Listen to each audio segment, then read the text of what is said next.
Блин, до черта тоже заданий везде, на самом деле. Очень много.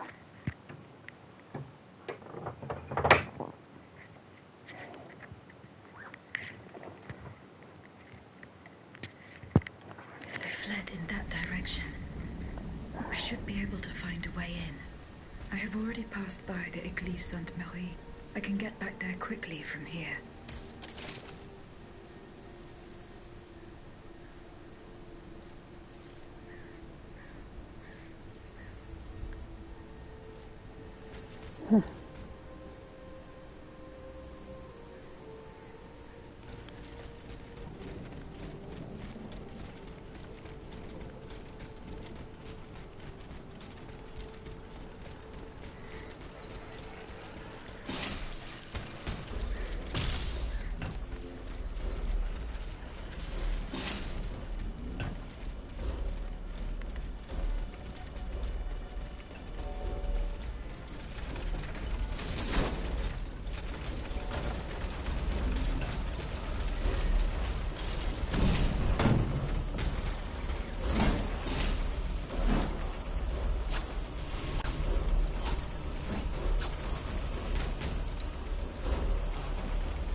Some worshippers were able to escape the automats. They ran towards the entrance to the catacombs.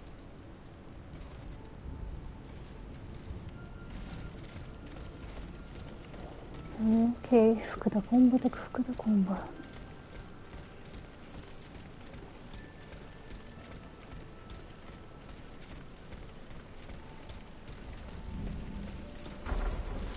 Мой любимчик.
Здесь должно быть интересно, наверное.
Ё-моё, вот это бежать.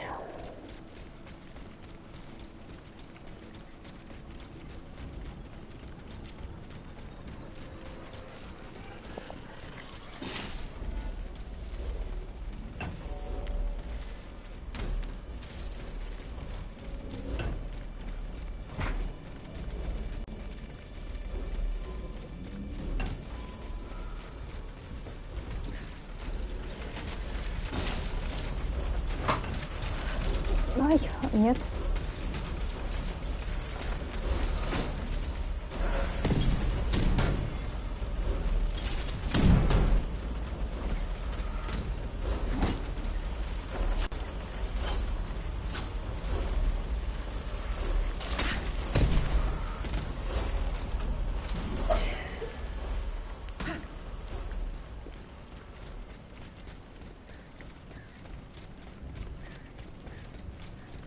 Ладно, на костерок бы надо.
Они еще за мной бегут, ага.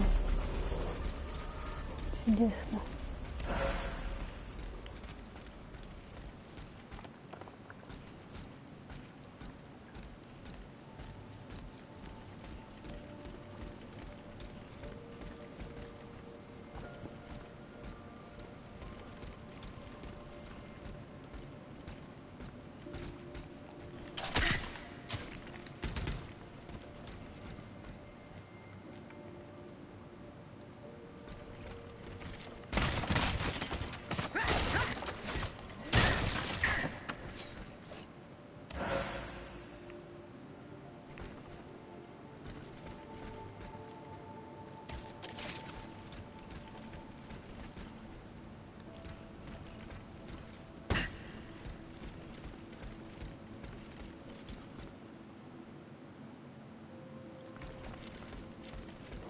Чего ты понял?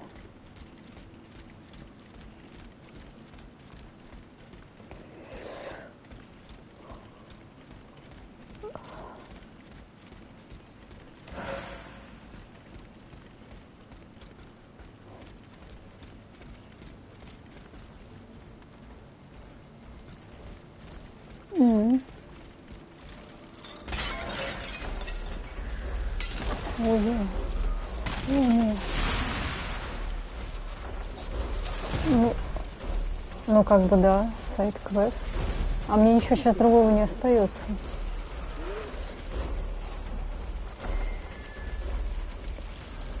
У меня только сайд-квесты и остались. Не вижу ничего. Куда?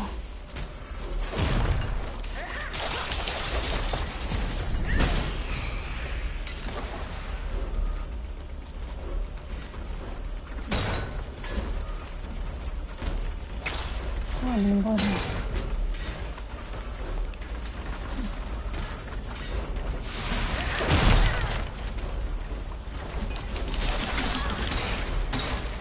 Так нехорошо.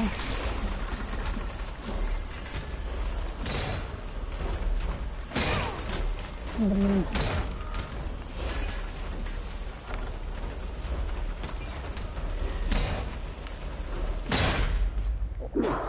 О.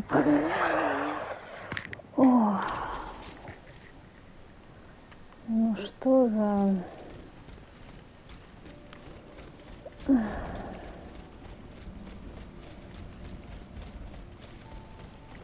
Ну, было близко, да, на самом деле. Ладно, сейчас пробежим.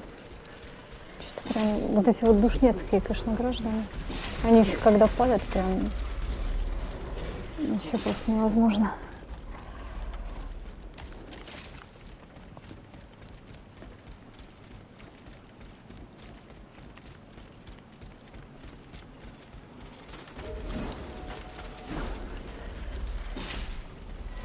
Ну, отлично.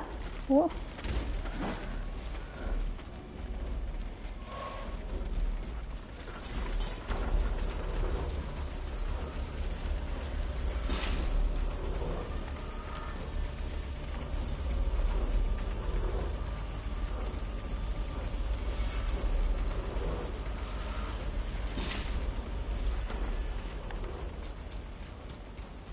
Мне главное там успеть, на самом деле, выскочить. Вот тут вот.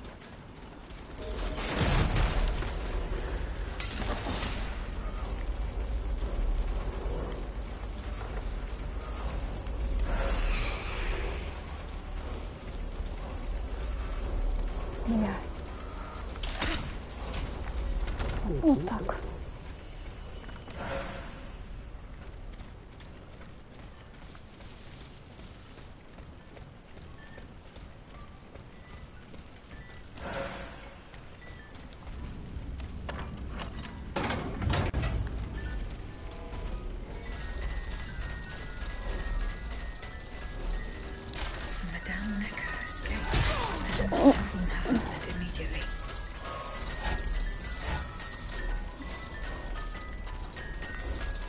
Сейчас я не буду закрывать тут. До безопасного места доберемся и почитаем.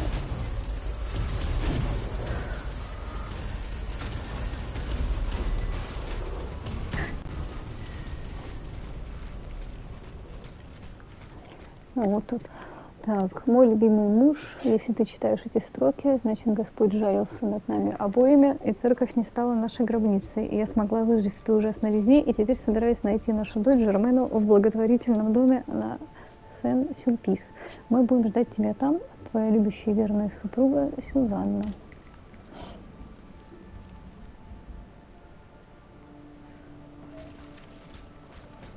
Так, ну получается, это выполнили, теперь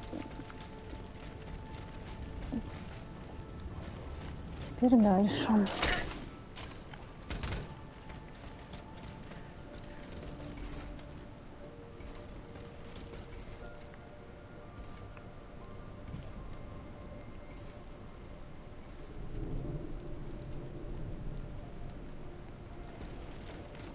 Ну, мне, похоже, надо опять к церкви, судя по всему.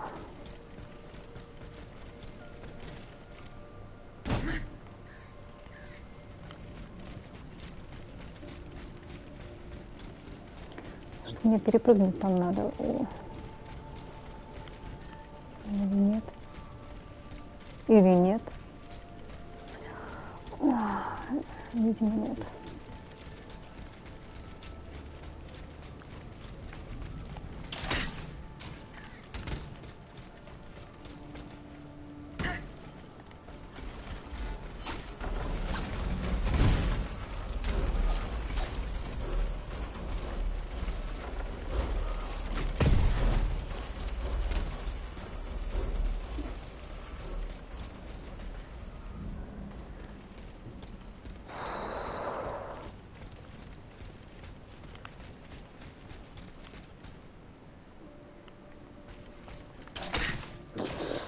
Ну, где-то здесь можно перепрыгнуть, вот только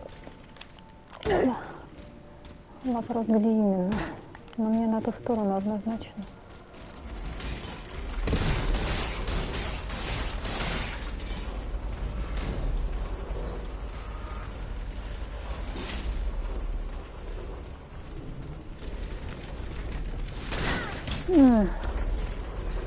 Спасибо.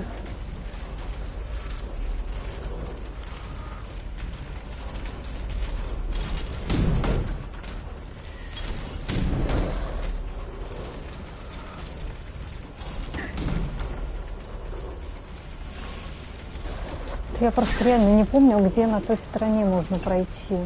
Как точнее, на ту сторону перебраться.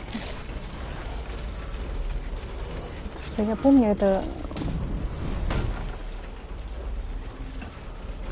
было где-то вот... Может быть, вот здесь, кстати.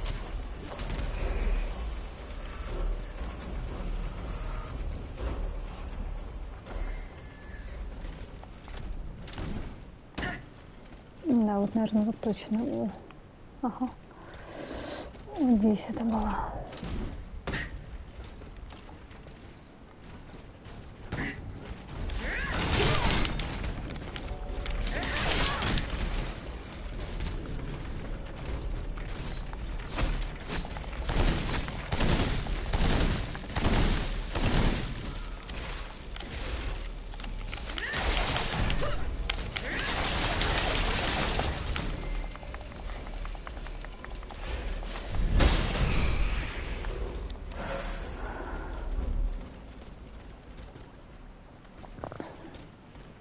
Так, окей. Сейчас разбежимся и... Фух.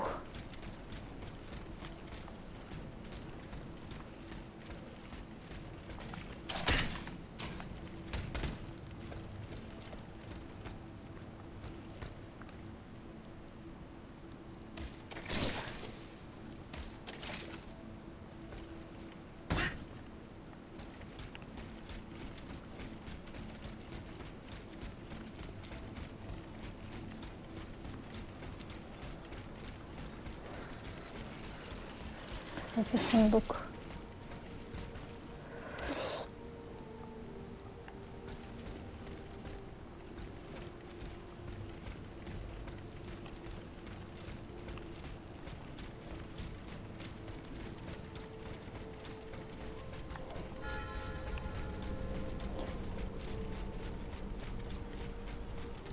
Not a single one escaped.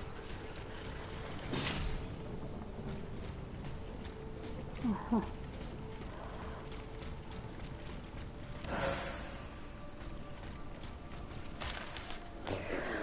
Так, приказ, подписанный Лафайетом. Приказываю вам отправляться в Сен-Луи, что в 4 лигах к юго-востоку от Милюза.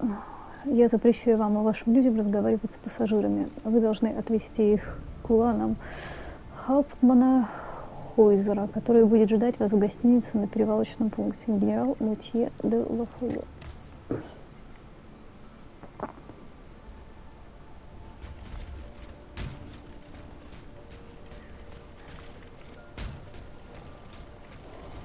Так, и теперь заводы здесь остаются, получается.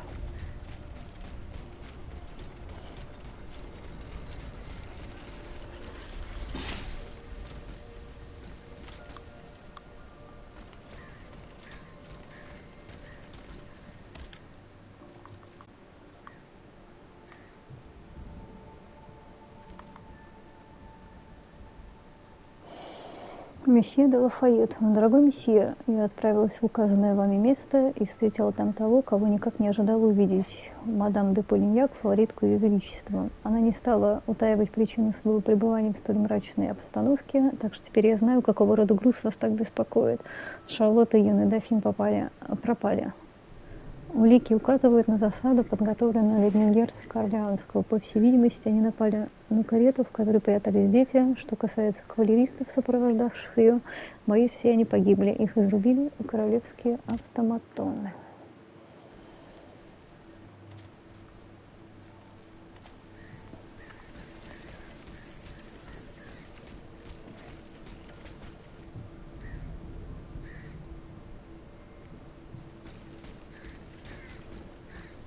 Barrels were stored here and rolled away.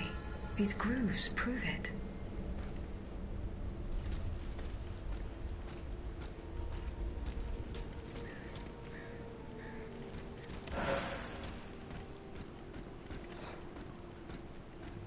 It would appear that Monsieur Lavoisier's gunpowder was taken to the Bastille.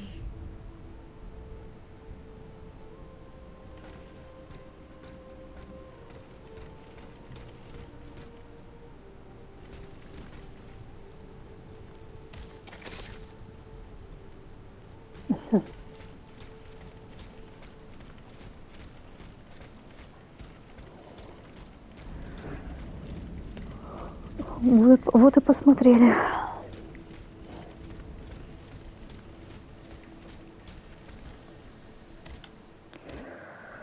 Так, дальше. Там основное, здесь второстепенное, и здесь тоже.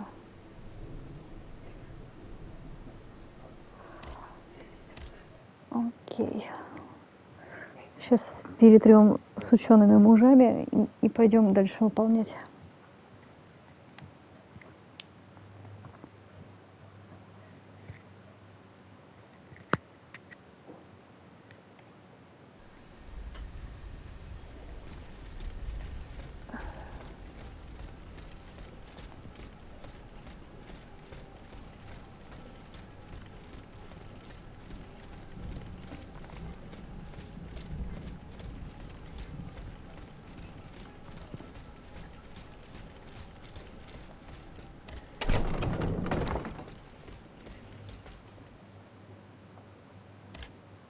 Monsieur le Marquis. I'm listening, Aegis. Goodbye, Monsieur le Marquis. Не с тобой. О, Monsieur Necker. Madame? Eh bien, do you come bearing good news? Your wife. You may rest easy, monsieur. Your wife escaped the massacre. She returned home and left you this letter. Mon Dieu. She's going to meet our daughter and son-in-law at our charity hospital. She may already be there. Madame, I did not dare to dream of such an outcome. My wife and daughter. Can you imagine? And I thought I had lost both of them. The three of us will be able to leave the kingdom and put these horrors behind us forever. What about the bonds? They are not in your possession. No, not yet. You must ensure they do not benefit the king, madame. You will find them in the Armoire de Fer, in the Palais des Tuileries. Do with them as you see fit, as long as the king does not use them. As for me, I'm going to find my family at once. Thank you. From the bottom of my heart. I pray that your efforts will be successful. Adieu, madame. Adieu. Minister Necker has given his bonds to me. That's quite a nice little sum. Can you imagine? That's 1/5 of the kingdom's entire wealth. Wealth that the king squanders for his personal benefit according to his whims. Ma foi, Monsieur Necker certainly has been very generous to his adoptive country. Generous? I have my doubts. The loan was granted at a very high rate. So high, in fact, that it would have dug the deficit into an even deeper state of abyss. Eh bien, messieurs, to what use shall we employ this boonful fortune? If I could spend it, I'd do everything I could to return to the people their confiscated freedom. To begin, I would get them the bread they so sorely need. It is only after the scourge of famine has been vanquished that armed patriots might then be able to rise up against despotism. And where will you find wheat, Robespierre? Will you steal it from under the noses of the automats who have sworn to destroy the human race? As for arming the people, this is another one of your delusions. How could your ragged pack of wretches win any sort of battle that'd be unable to lift a sword? When you insult the people, you insult me, Monsieur de Lafayette. I am not insulting anyone, Robespierre. But I happen to know what it takes to fight. Unlike you. Monsieur, I was but a lad of 15 when I took up arms. And everyone here knows my role in the liberation of America from British rule. If you allow me to dispose of these bonds, I will found an army that will annihilate the Clockwork King's diabolical machines. As soon as I have the opportunity to leave Paris, I will rally the officers and troops that are stationed in the provinces. Then, I will call for a mass uprising. I will have more than enough money to pay their wages and procure the weapons we need. And you will have obedient troops at your beck and call, ready to repress anyone who challenges your power. These troops will only serve the will of the people. I swear it. Are you sure that the king has spared the rest of the kingdom, Monsieur le Marquis? I am almost certain of it, mon père. Despite all of his resources, the king does not have enough manpower to occupy all the garrisons in the country. Aegis, no member of this assembly can force your hand. The choice is yours. To whom will you entrust Monsieur Necker's bonds? The bonds are not yet in my possession. Then please continue your search.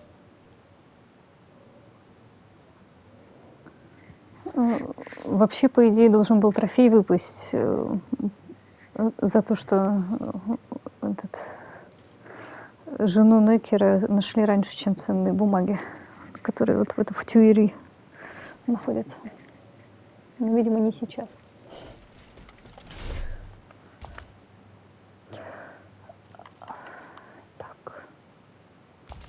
Дневник.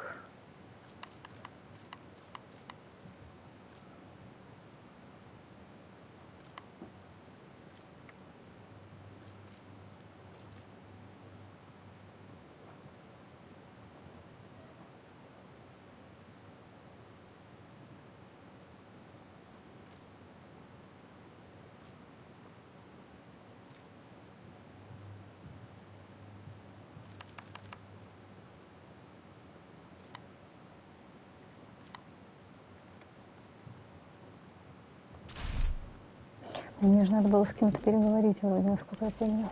Ну, нет.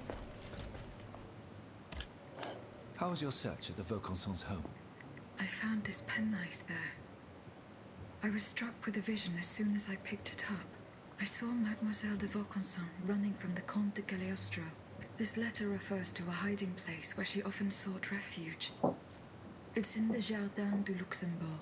I know the place. One day, Eugène and I were walking in the Luxembourg gardens when suddenly Athénais jumped out from our hiding place like a wild animal. It was a startling, almost frightening sight. The spot is on the edge of the garden, hidden by vegetation between two statues. Would you happen to know where I could find some vitriol? Sulfuric acid? Of course. Combined with sea salt and green copperas, we use it to polish the lenses of our telescopes. But I don't know how much we have. You would need to go to the Louvre and take a look at the observatory's storeroom to find out. If you will allow me to. Of course, madame. Here is the key. Goodbye, Monsieur B. Так.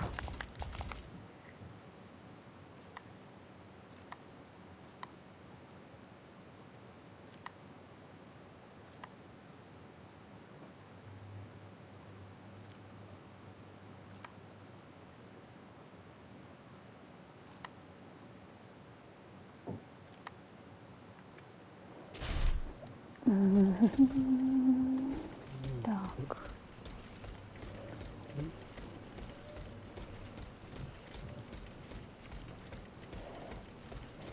Можно, наверное, тогда за этим в Тюмерю сходить за деньгами.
Окей.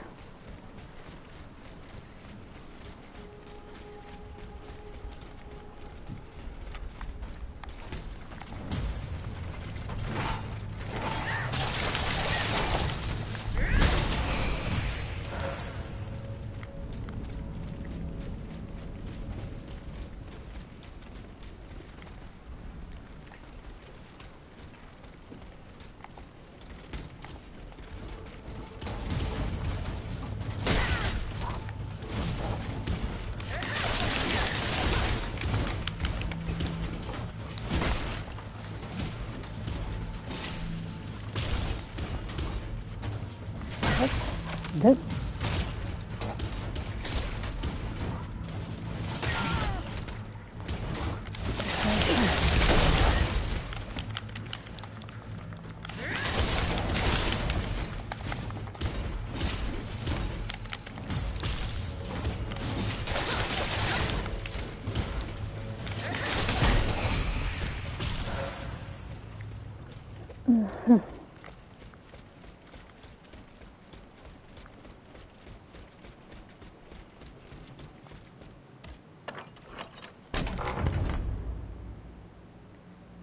Отлично, кстати.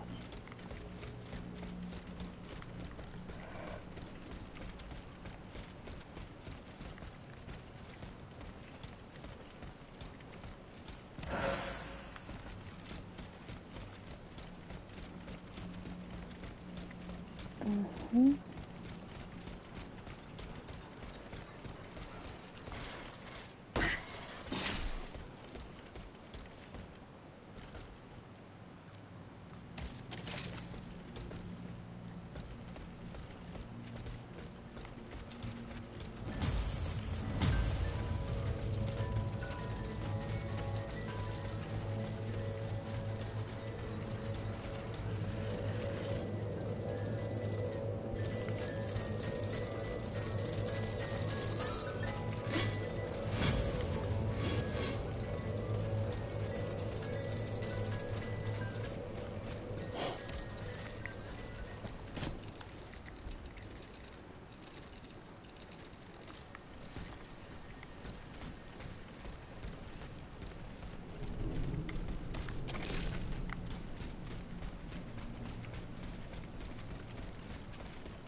О, какие-то веера.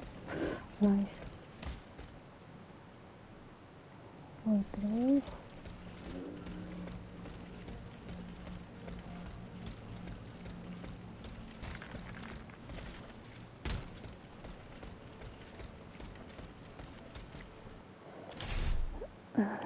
Так.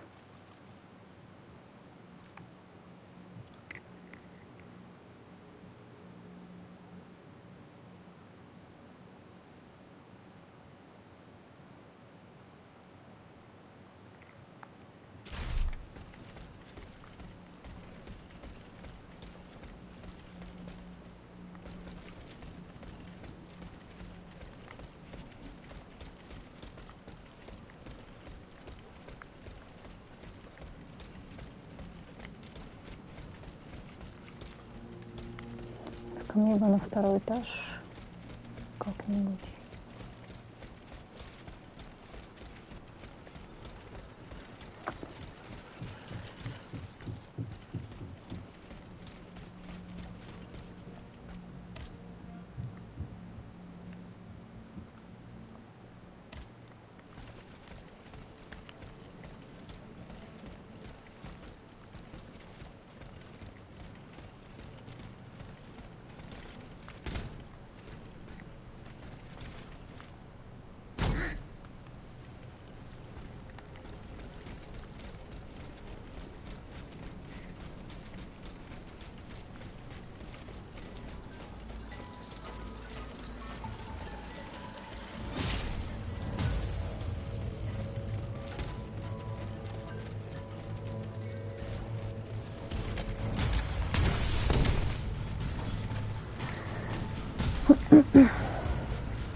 Сейчас опять поболтаем со всеми.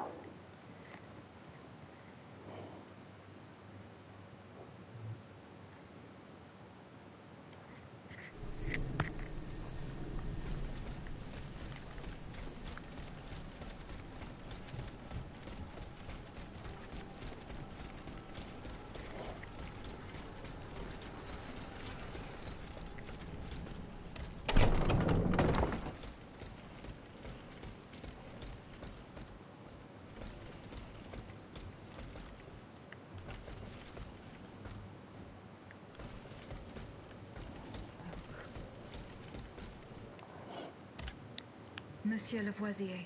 What can I do for you, Aegis? Here. A bottle of vitriol. Bon sang, Aegis. I'll end up believing in miracles because of you. There's enough here to destroy one of these lanterns. I'm sure of that. May we know how you intend to do this? Considering that none of us can so much as approach these cursed Vestals, only Aegis is able to prove your theory. Oh, wonderful. Even if we had 20 barrels of acid, the people would have no way of using it. You're not wrong, Maximilien. What do you suggest? We must find a way to spray the vitriol from a distance. Chaudolo de la Clos. Excuse me, Monsieur le Marquis? What does the scandalous author have to do with the matter at hand? Laclos is not just an author. He is also an artillery captain and a military engineer. He developed the idea of hollow, explosive cannonballs. I studied the patents in the office of the Minister of War. It is a revolutionary invention. Voyez-vous, the projectile is shot out of the cannon intact and only disperses its contents the moment it hits its target. Tests were done using cannonballs loaded with scrap metal, but... But we could also fill them with vitriol. That remains to be proven. That would require us to get hold of our engineer. And convince him to share the secret of his invention with us. That said, the Capitaine de la Clos serves the Duc d'Orléans and his supporters. A band of conspirators who simply want to replace the current tyrant with a traitor. It is rumored that he is now their spy master. God only knows where he's hiding now.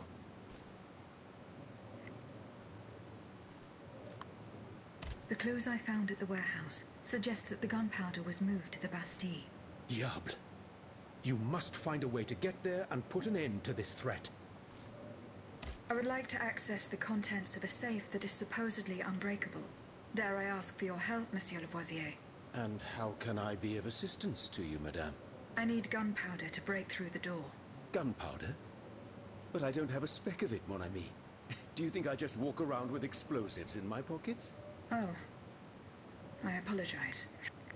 It was Monsieur de Mirabeau's idea. Mirabeau? What is this ridiculousness? I suspect he knows full well whatever he's playing at. Where is the animal? So we can ask him what's truly going on. He has left. He had an urgent matter to attend to. Eh bien. I'm sorry, madame. If I could inspect the safe and determine what metal was used in its fabrication, I might be able to find a solution. But given the circumstances, I'm sadly not in a position to help you. I understand.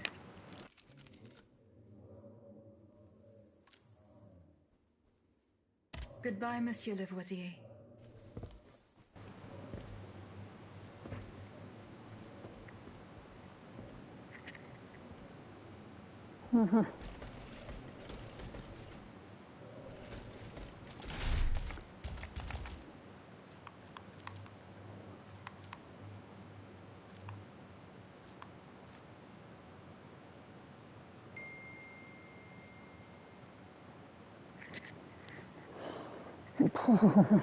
Так.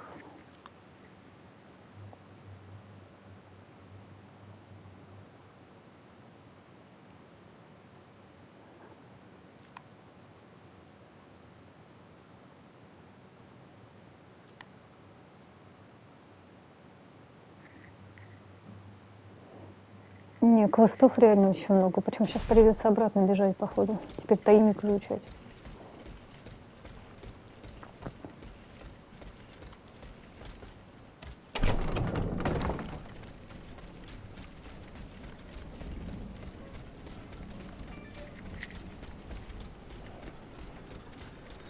Ну, побегаем, чё ж.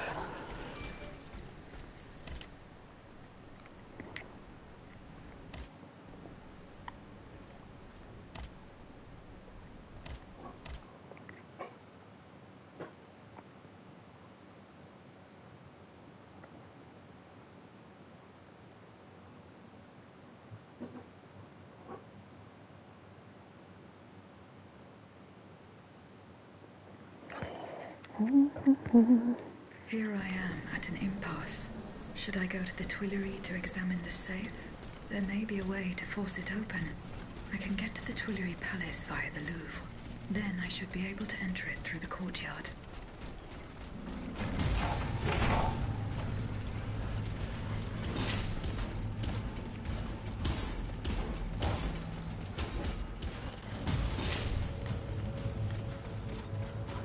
Ну это ж наверняка вот тот самый сейф, который закрыт.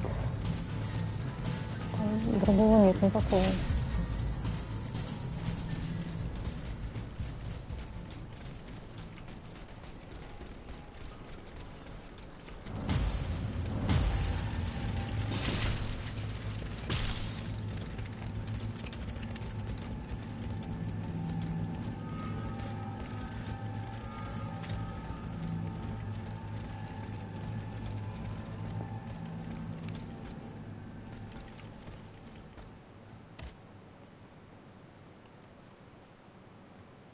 Не этот.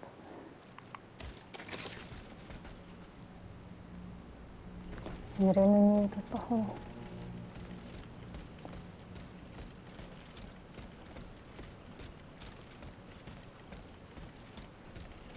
Угу. Так, тут мы были.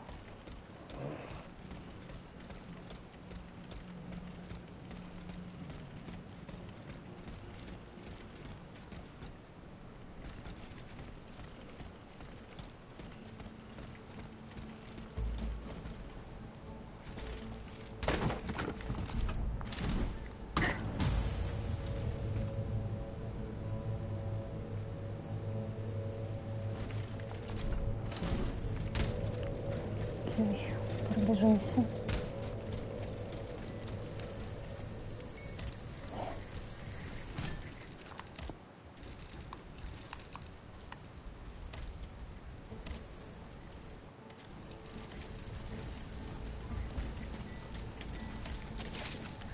Угу.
Хм.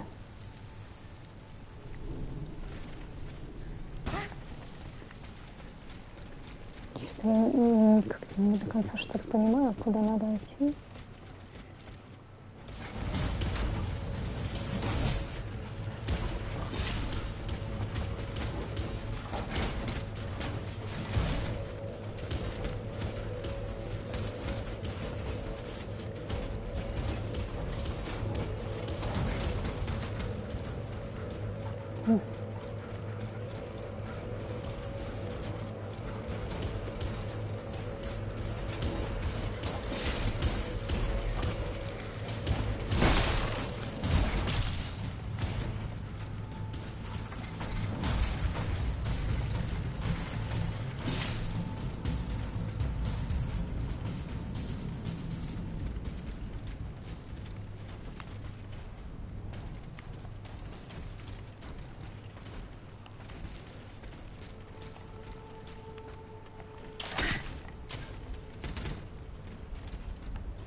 Кстати, шорткат.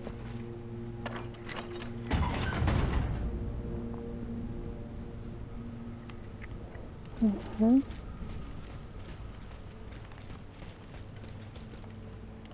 Окей, заблокировано. Хорошо.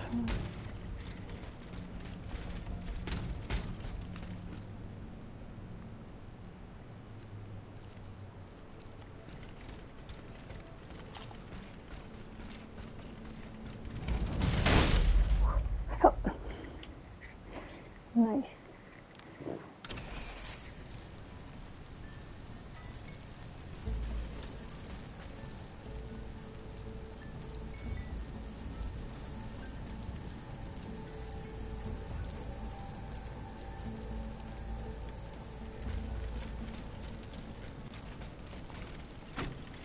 А, стоп. Нет, не стоп.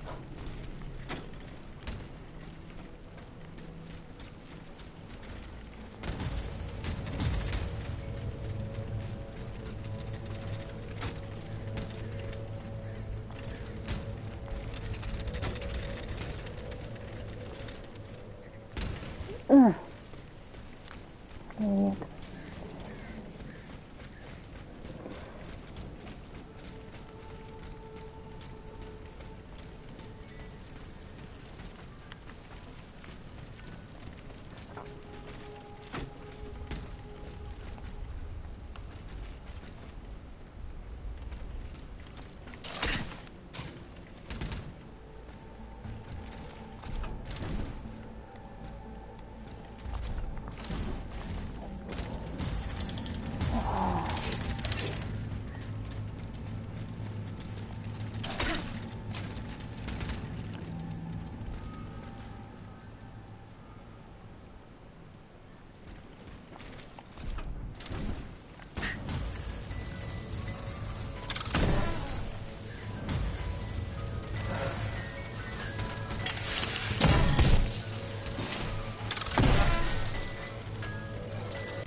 Блин, так я не вижу.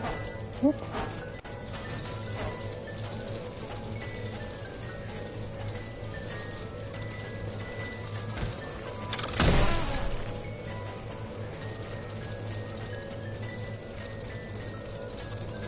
Ха.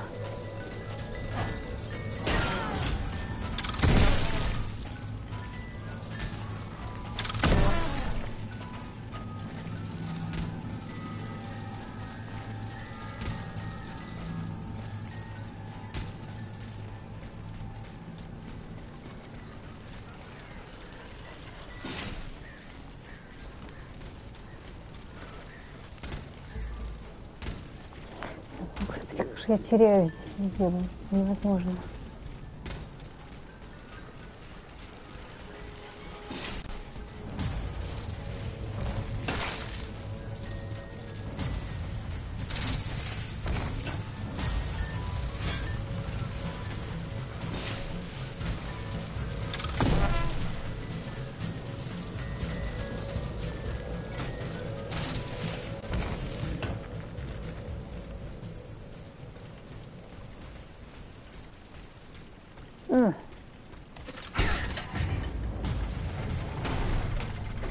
Ё.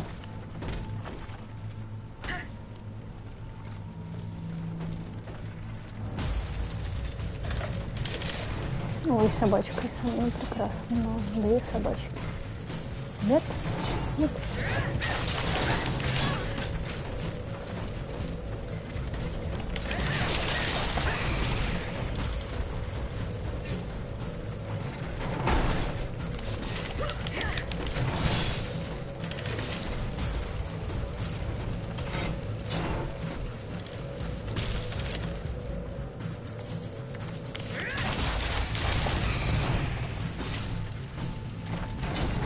Не вижу.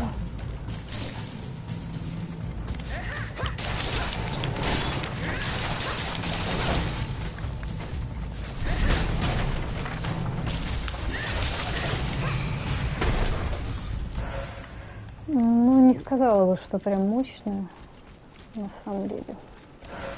Нагибают-то только путь, по сути.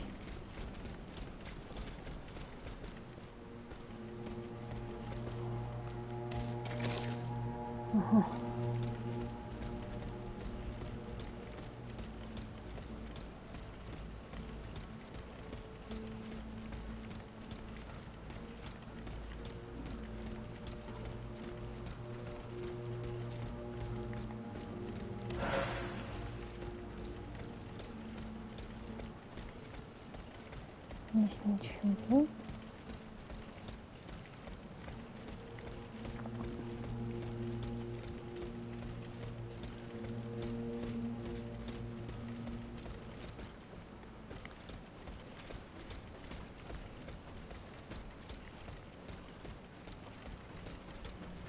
Угу.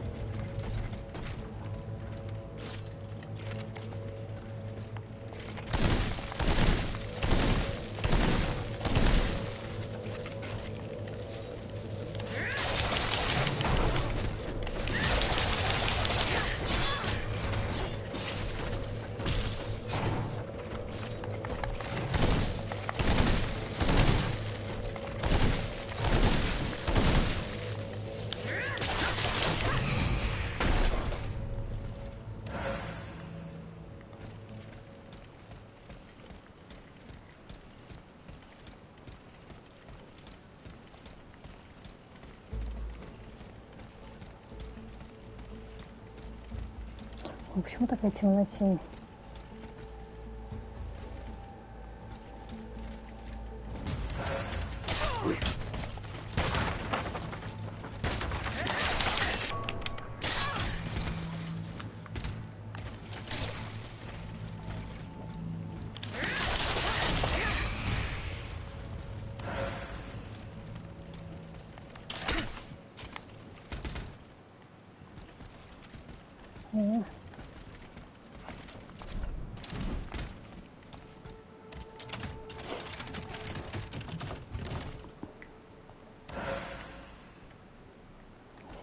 Какая-то оружка очередная.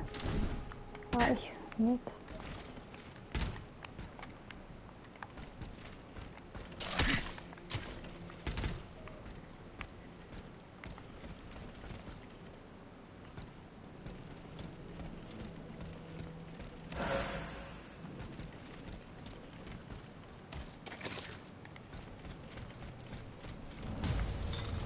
Ой.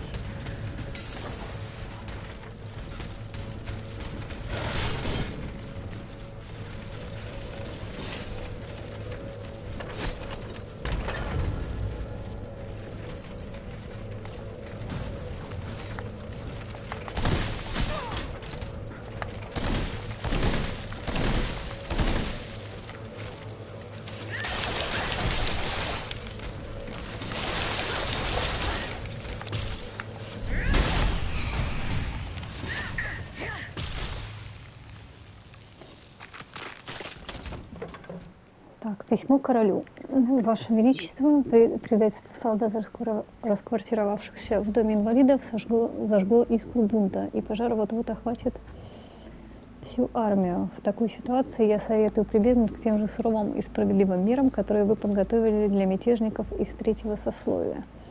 Тех солдат, что не сложат оружие и продолжат укрываться в казармах, надлежит безжалостно казнить на кону спасения королевства. Ваш первый советник граф Алессандро де Калиостро.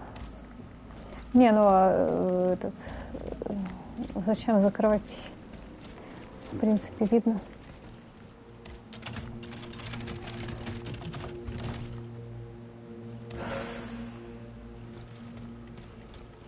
Не, ну так-то бегать к этому...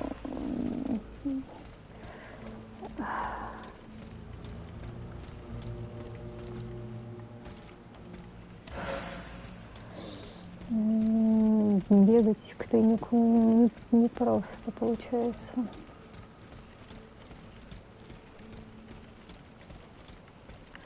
Никакие двери, ничего не открываются.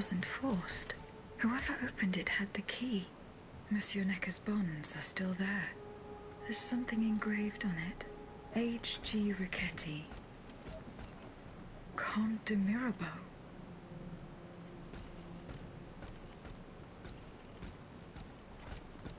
Whoever broke into this safe left behind the most valuable thing in it. This doesn't make sense. Реально.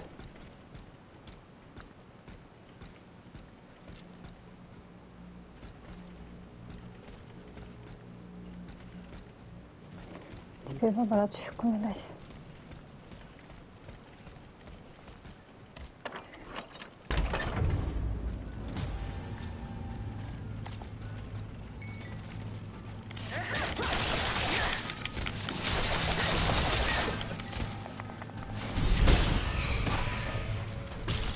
О.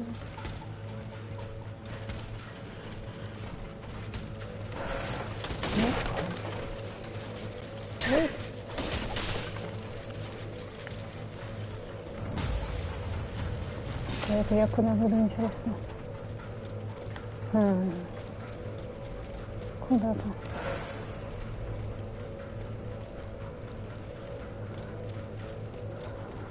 Ладно, хорошо.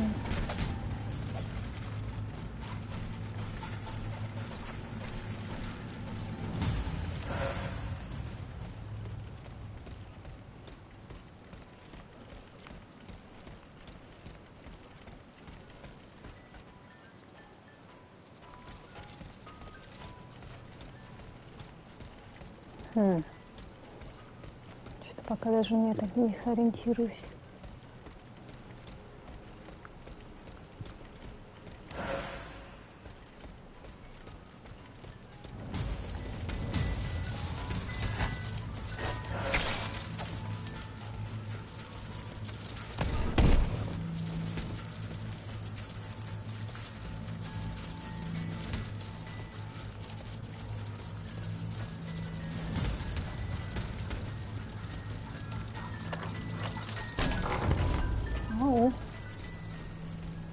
Все, теперь понимаю, где.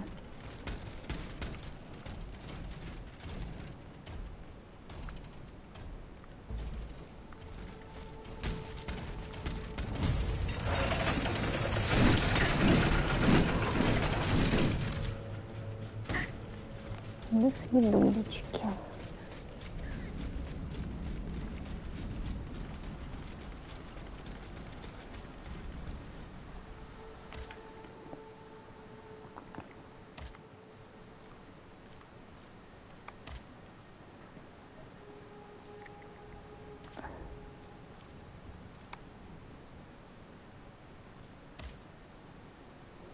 Так, это потом. Угу. Тут одно. Так. А отсюда нам даже не надо перемещаться, по идее. Ну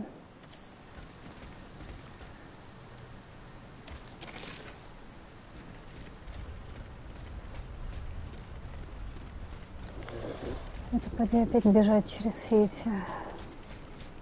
Ну ничего, шорткаты, а.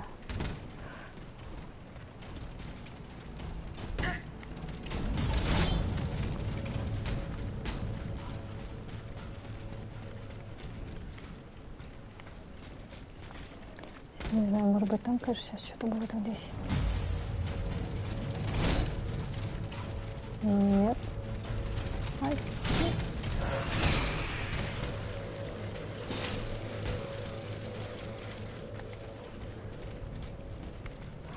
Так, ладно, пробежимся тут.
I have just come from the Tuileries.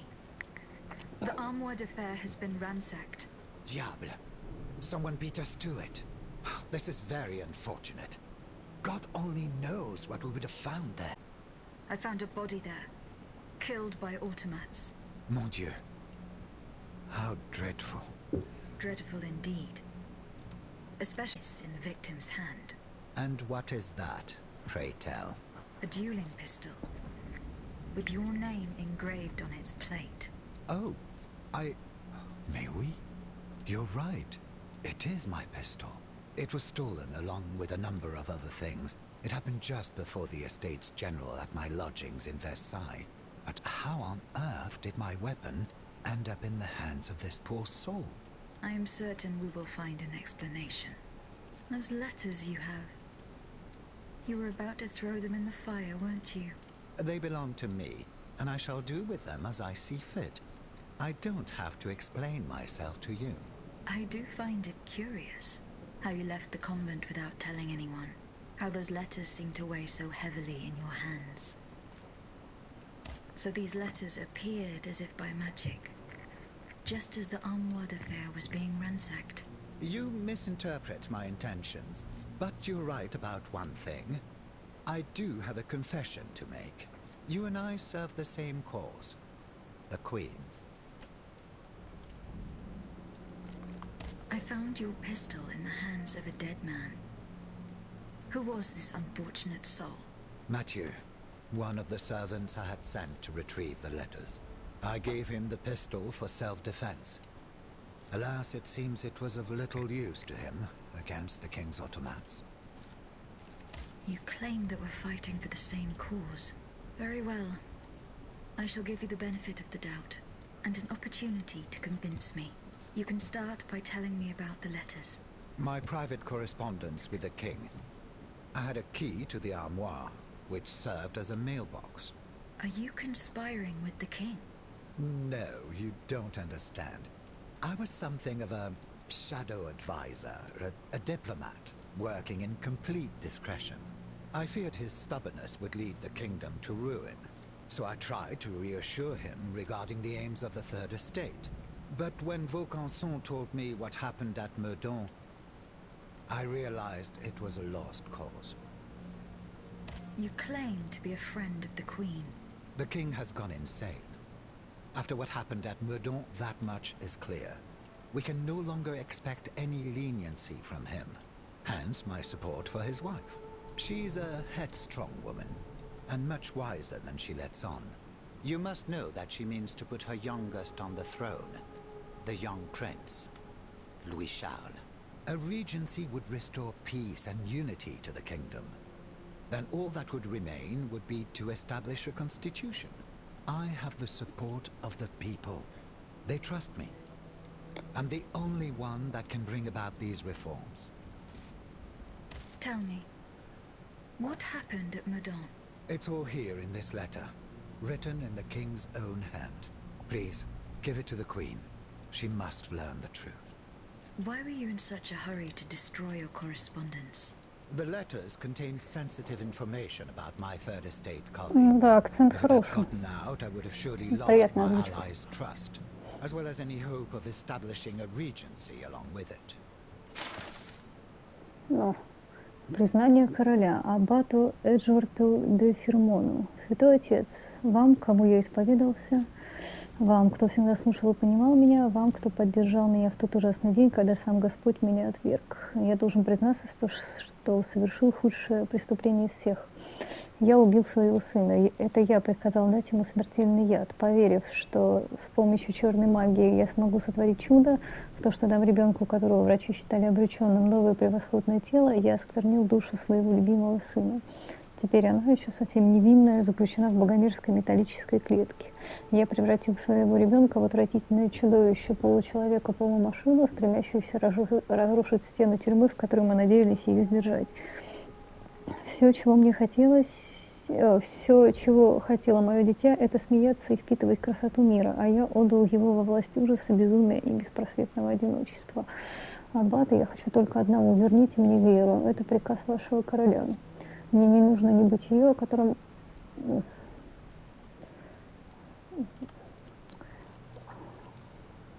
Как бы так листануть бы. Ну?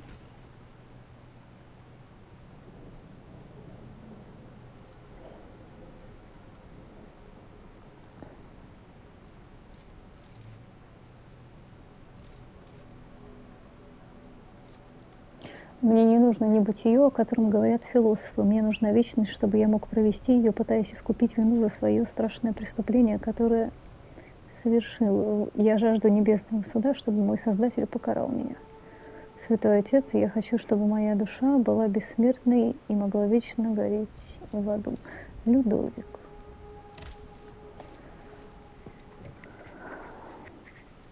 What is this? Oh, that. It is a missive sent by my father, the Marquis de Mirabeau, the scoundrel who shamelessly dares to call himself the friend of man. He writes to say that he is on the brink of death, in such a desperate state that he has received extreme unction. This reprobate used his final moments on this mortal plane to send me threats yet again. He swears that he will torment me from beyond the grave. How is that possible? To my knowledge, he has not yet deigned to shuffle off this mortal coil. In any case, the satisfaction of knowing he is dead would not assuage my concern. This man is more persistent than the plague. He is capable of anything. He has spent his entire life persecuting his family. And I believe he is ready to spend his eternal rest continuing to do the same. I need to know what he's planning. Where is he now? At his home in Argenteuil. Given the circumstances, going to ask him for an explanation is out of the question. If only I could speak with Monseigneur de la Fare, the bishop who heard his last confession.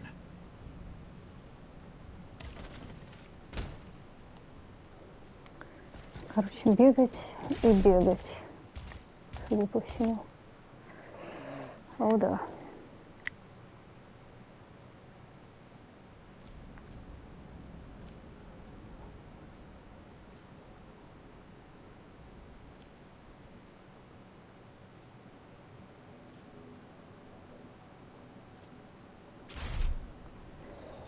Ну что ж, в обратный путь.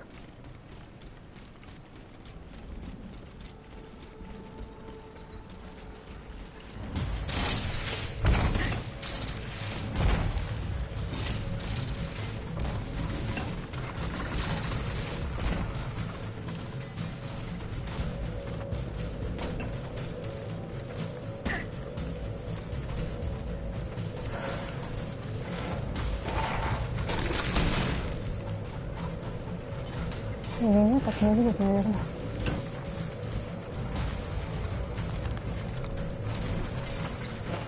Видит, нет.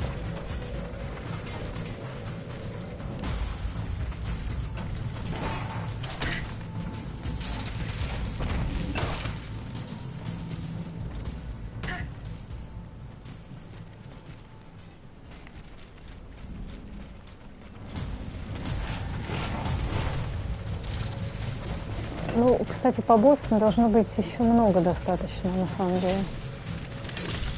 Всего.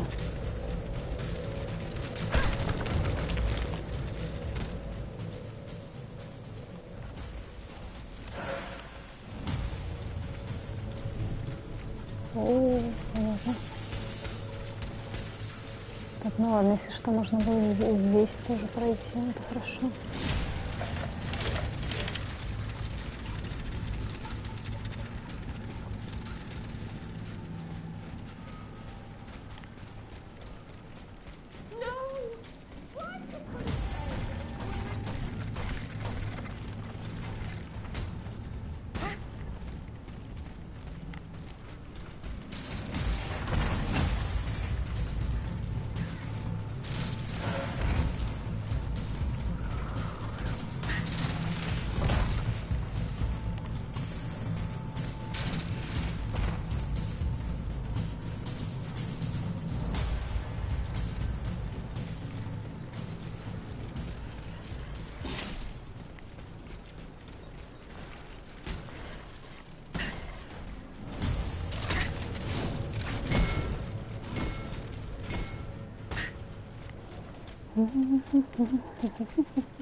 Боссов еще должно быть впереди много, мне кажется. Так, здесь нету. Здесь выполнено. Окей. Теперь сюда.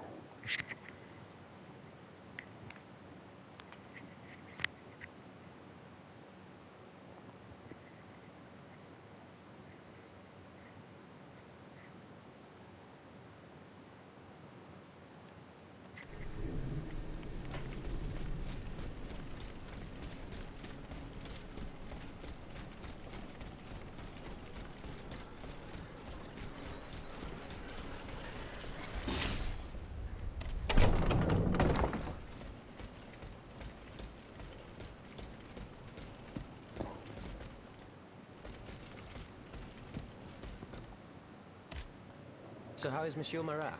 I haven't met him yet. He is your only chance to reach the Bastille, Aegis. You must speak to him. He's holed up in the quarries of Montmartre, hiding from the Marquis de Lafayette. I have recovered Minister Necker's bonds. Do you intend to entrust them to me? Yes. I have chosen to place this fortune in your hands. Very well, madame. I promise that I will use it for one purpose only. To give the people their freedom.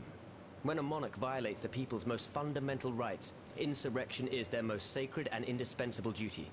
But we must be wary of warmongers, who would lead the rebellion in the name of the people, because all they truly want is to become tyrants in turn.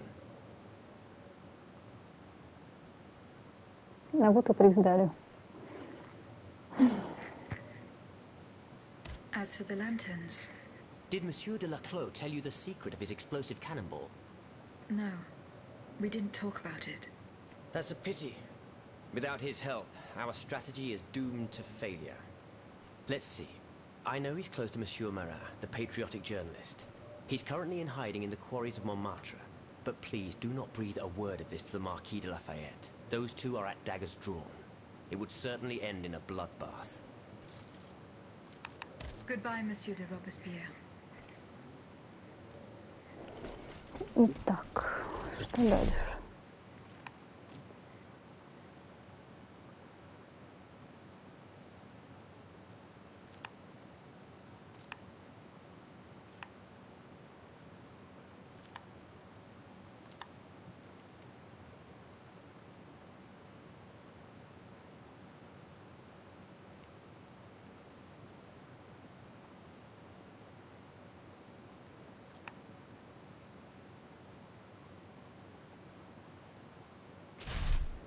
Угу. Нет. Нет.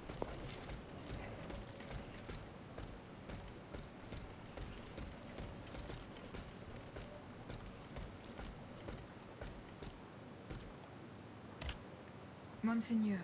What can I do for you, Aegis? Monseigneur, I would like to talk to you about your recent meeting with the Marquis de Mirabeau. What has gotten into all of you? This has gone on long enough. I will say it one last time and pray that they will finally leave me alone. Nothing and no one will make me violate the secrecy of his confession. Have I made myself clear? Perfectly clear, Monseigneur.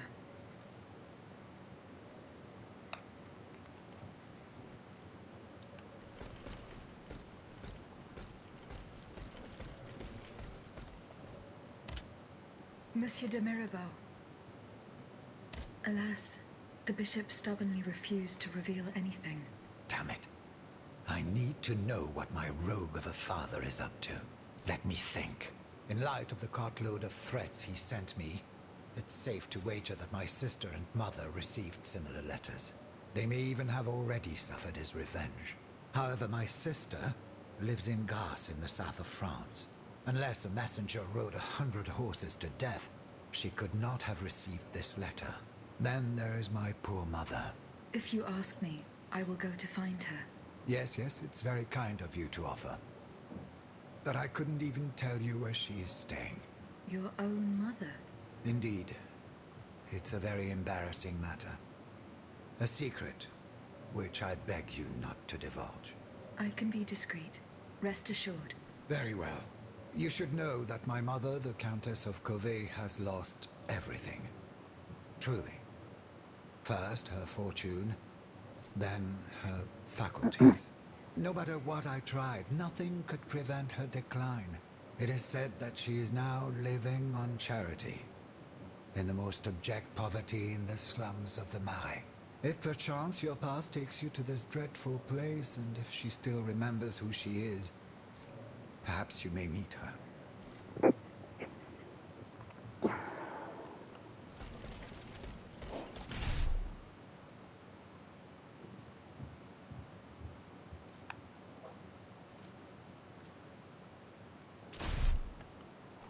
Ну, практически все ведет уже, короче, в следующую локацию. Дальше.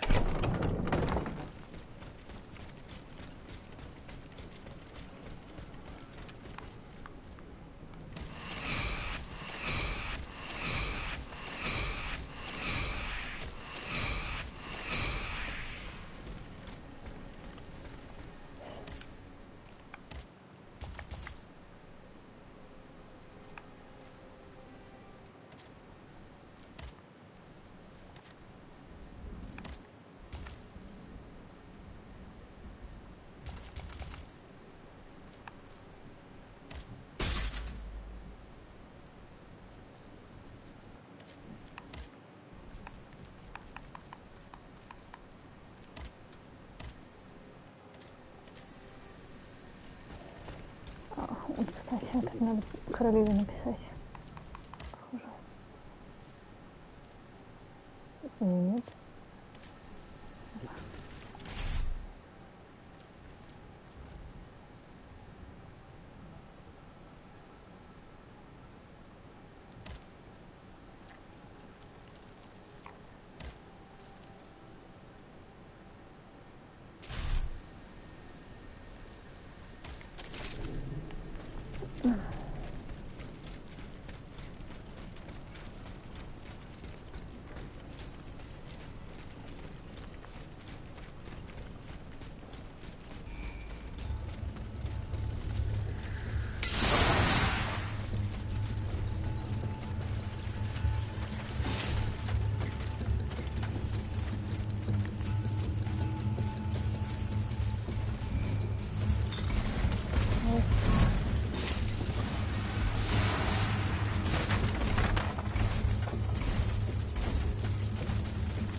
Не всегда похоже.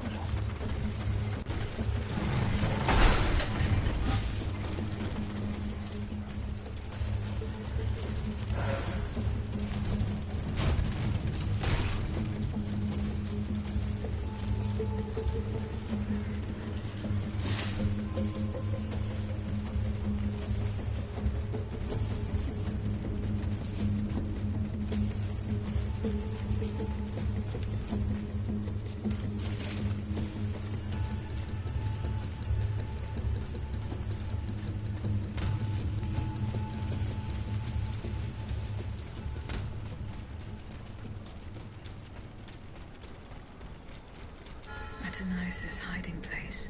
A fight took place here.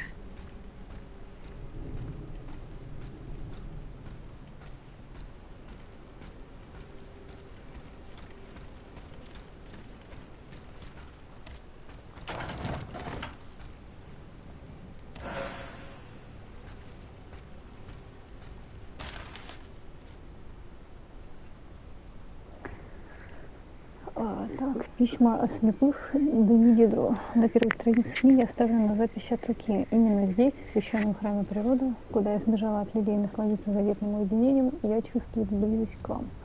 Трудно поверить, что я никогда вас не знала, и все же вы со мной рядом, ласково и заботливо, видимся ли мы вновь. Месье Дидро, кажется, так не считает, и от одной этой мысли моя кровь стынет в жилах. Милая маман, я хочу верить в рай и в то, что вы ждете меня там. А.Д.В.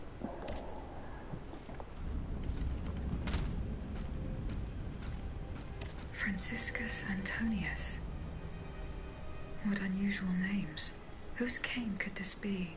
Perhaps the guests at the Cordelier can enlighten me.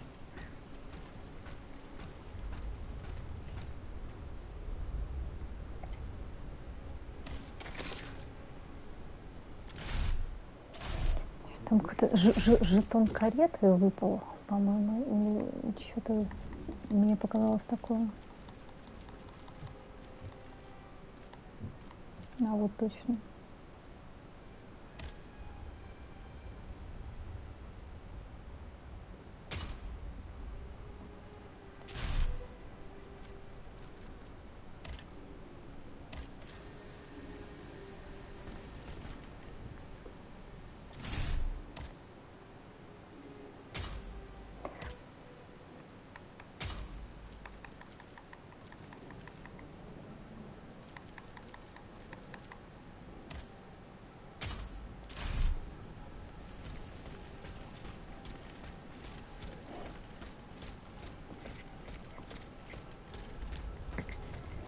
Походу сегодня боссов-то не будет. Скорее всего, на этом не дойдем никуда. Скорее всего.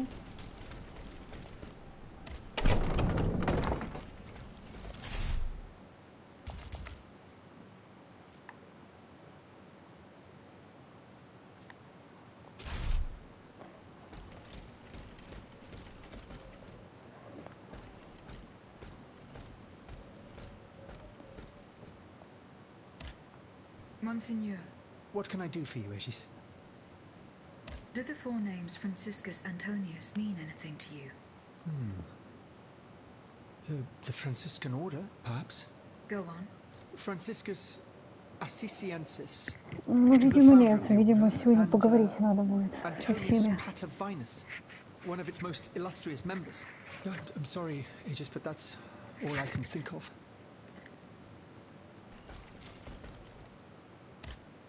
Did you go to the Hotel de Massiac? No, not yet. Remember, it's by Les Halles, just west of the Marché des Innocents. I found a cane inscribed with the name Franciscus Antonius. Does that mean anything to you? No, I'm sorry. Ну, скорее всего, так. Угу. Так. Monsieur Lavoisier, What can I do for you, Aegis? do the names Franciscus Antonius mean anything to you? No, nothing really. Francois Antoine, maybe? No, nothing with that name either. I'm sorry, madame. Goodbye, Monsieur Lavoisier. Monsieur Bailly, does the name Franciscus Antonius mean anything to you? We scholars have the strange habit of adopting names from antiquity. I imagine that we're actually looking for someone named Francois Antoine. But no matter how hard I think, I'm afraid it doesn't ring a bell. So how is Monsieur Marat? I haven't met him yet. He is your only chance to reach the Bastille, Aegis. You must speak to him. He's holed up in the quarries of Montmartre, hiding from the Marquis de Lafayette. I found a cane engraved with the name Franciscus Antonius. Who could it belong to? Let me think a moment, je vous prie. I know an Antoine Francois, a printer on Rue de la Harpe. His surname is Momoro, but he is a man of the people and a true patriot. I doubt that he ever sported a cane with his name engraved on it. Goodbye, Monsieur de Robespierre.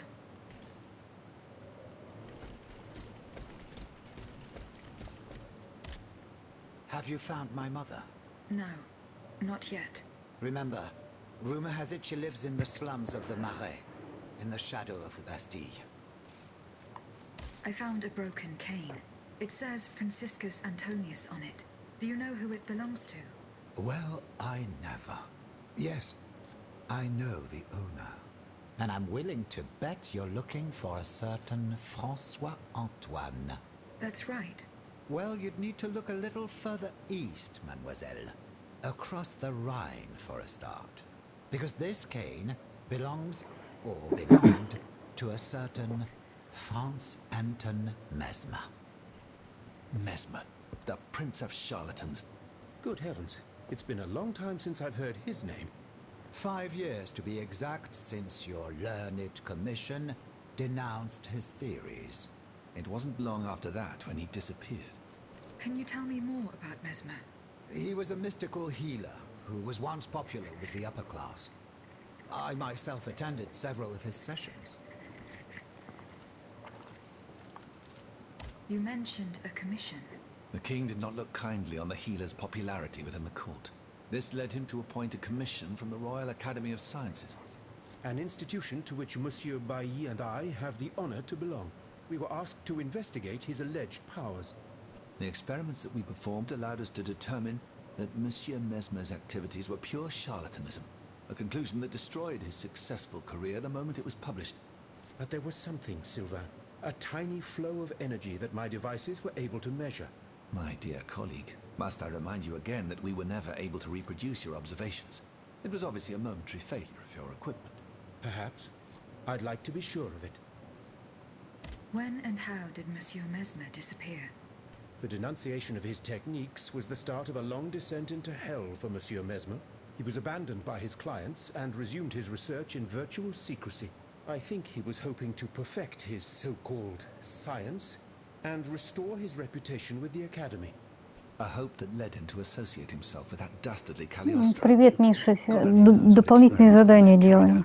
In any case, their collaboration did not last long. Monsieur Mesmer left the kingdom overnight to return to his mother country. Why did he leave so quickly? That is a mystery. But those who saw him that morning say it was as if he had the devil at his heels. This is true. He left in such a hurry that he abandoned everything he owned. Furniture, belongings, and scientific equipment. And it seems that Cagliostro has inherited this treasure. Is that so? Well, if what you say is true, that broken cane must have passed into the Count's hands. Yes, it's likely. This adventurer from who knows where is quite the mysterious character. And he has been very busy recently. I've been able to observe him from my apartments, making frequent visits to Rue Saint-Honoré, on the Tuileries side. I wonder what he was doing there. What were Monsieur Mesmer's theories? He is a proponent of a theory called animal magnetism. He claimed to be able to channel a purported universal healing fluid by passing his hands over patients and using magnets. He also cobbled together a whole array of mad devices, each stranger than the last. Unfortunately, despite all his attempts, I don't know that he ever cured anyone. What happened during Monsieur Mesmer's treatment sessions? Oh, they were quite a spectacle to behold. Imagine well-born ladies afflicted with perfectly imaginary illnesses. A dimly lit room where incense has been burned to intoxicate the soul and cloud your vision.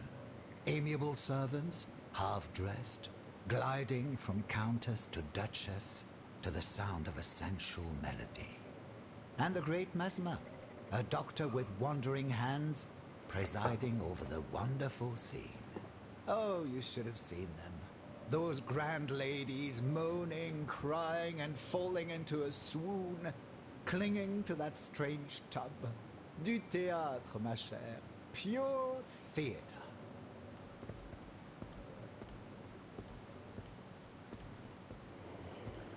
А насчет разговоров и прочего, И по мне так это реально смесь соусов и ассасинов. Историю преподносят, бой дают. Ну, вот так вот в равной мере. Поэтому чему удивляться, что мы здесь полчаса стоим уже и трепимся. Почему нет?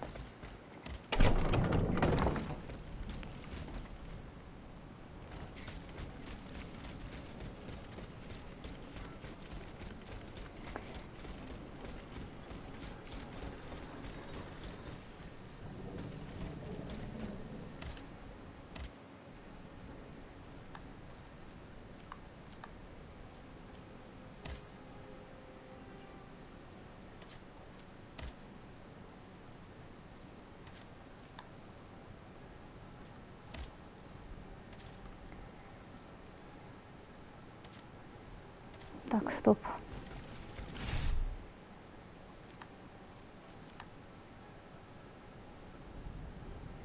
Не здесь. Тоже не здесь. Не тут. И не...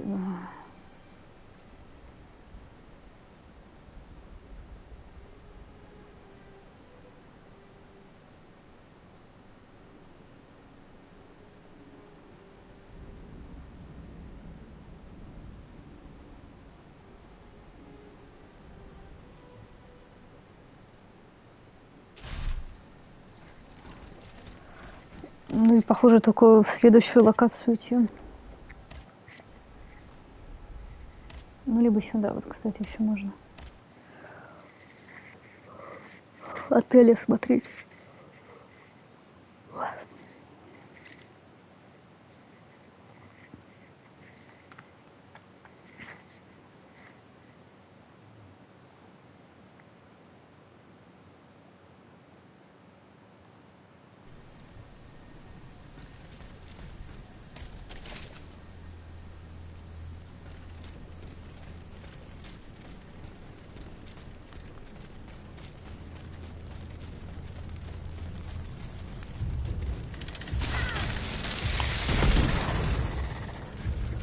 Ну, конечно.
Душнейшая пошла лука.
О, толстяк.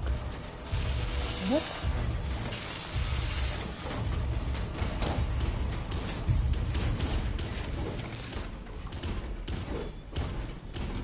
А вон там, походу, босс. Скорее всего.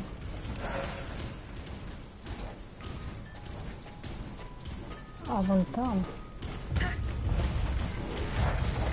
Походу, это...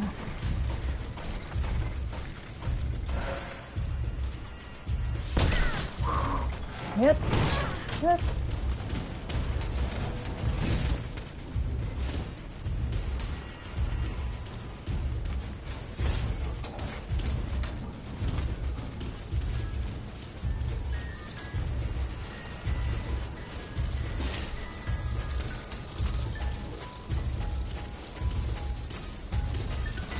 Ну, что-то я тогда не понимаю просто, куда мне сейчас. А, ну, все понимаю.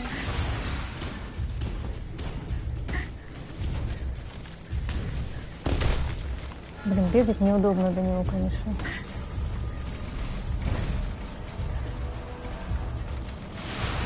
О!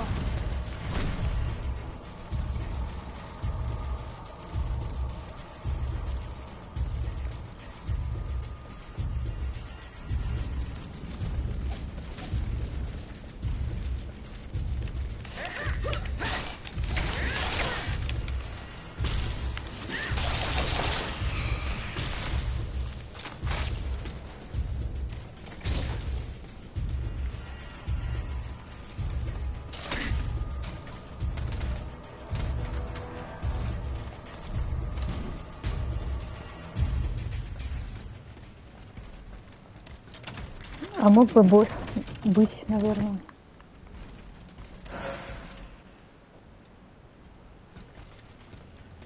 The field with the dead tree. I might be able to stop this experiment. Так, письмо от графа Калиостро 24 июня 1789 года. Уважаемые члены клуба отеля в Амасиаке, я принял к сведению сомнения, описанные в последнем отчете вашей организации, и готов немедленно доказать, что мое изобретение уже можно использовать. Завтра на рассвете вместе со своими единомышленниками отправляйтесь в предместье Гроу-Каю к мертвому дереву. Там вы увидите, как быстро мои бессонные рабы выполняют свою работу. Искренне ваш, граф Александр де Калиостро. А я, кстати, знаю, где это место.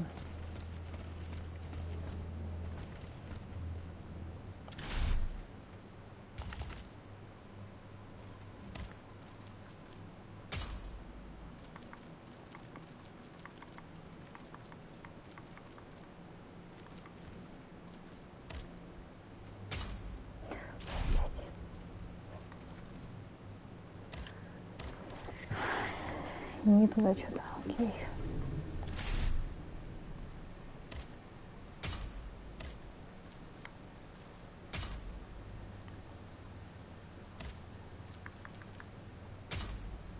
Господи боже.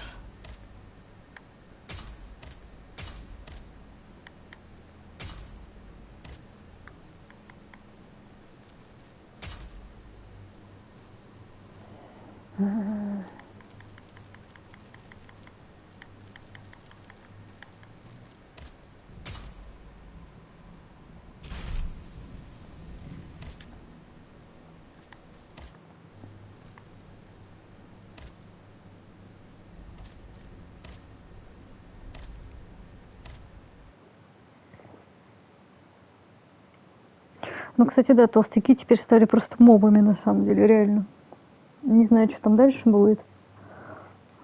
Но прогрессия определенная есть.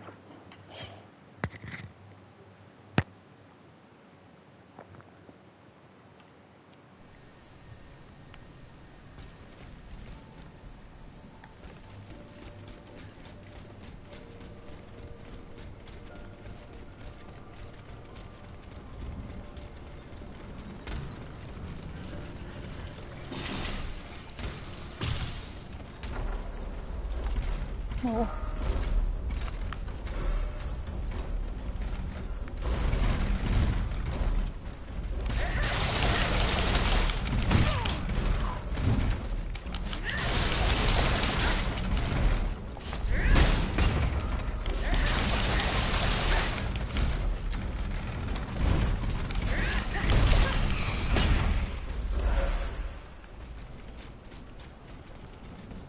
The field with the dead tree. Good. I'm nearly there.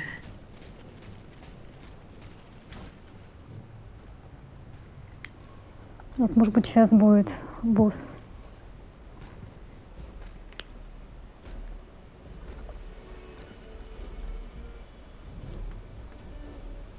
Don't move. Ah, that cursed dancer! May you be devoured by rust!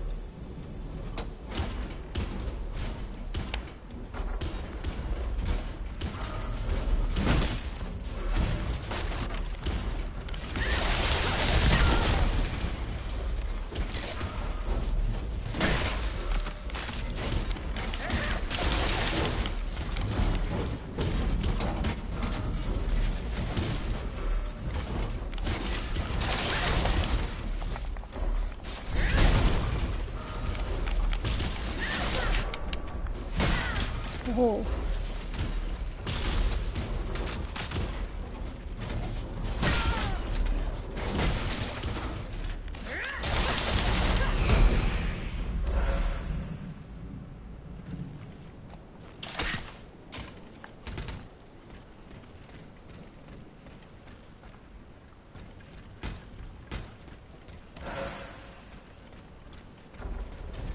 О, вот это.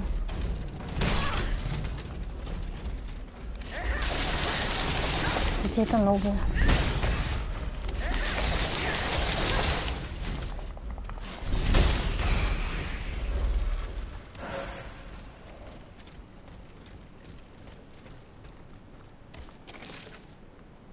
И получается целая новая лока. Видимо.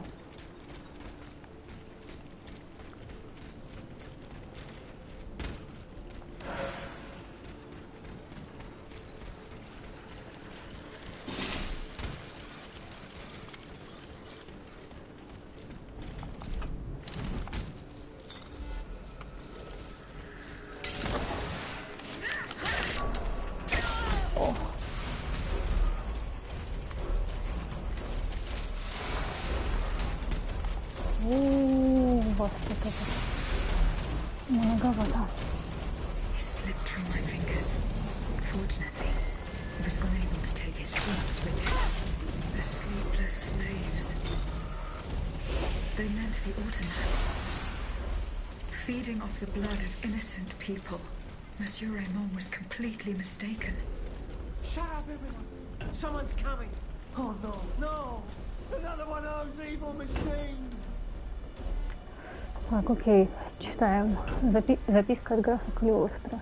Чтобы развеять ваши сомнения, я взял на себя смелость продемонстрировать вам результат своих исследований. 4 дня назад полиция организовала несколько облав, в результате которых было поймано около сотни чернокожих. И сейчас они находятся под арестом в черном депо, что недалеко от Тур-де-Диабле. Я уверен, что большинство из них беглые рабы. Повторяю, мои механические рабочие не ведают усталости, чтобы очаг продолжал гореть. В огонь нужно подкидывать поленья. Вот почему сейчас, как никогда, важно продолжать работорговлю. Осуждаю.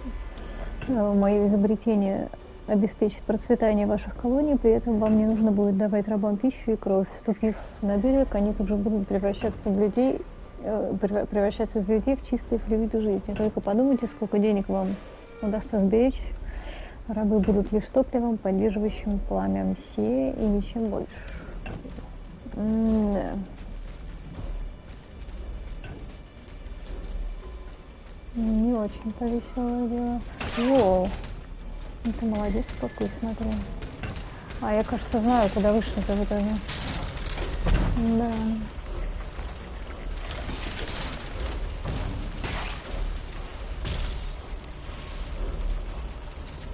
Да, реально точно знаю.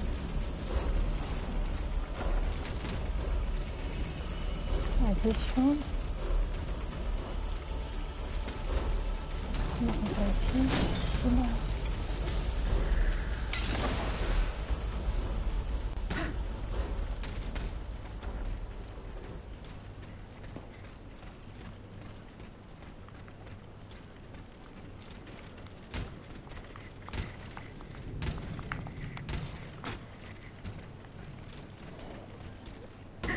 Так.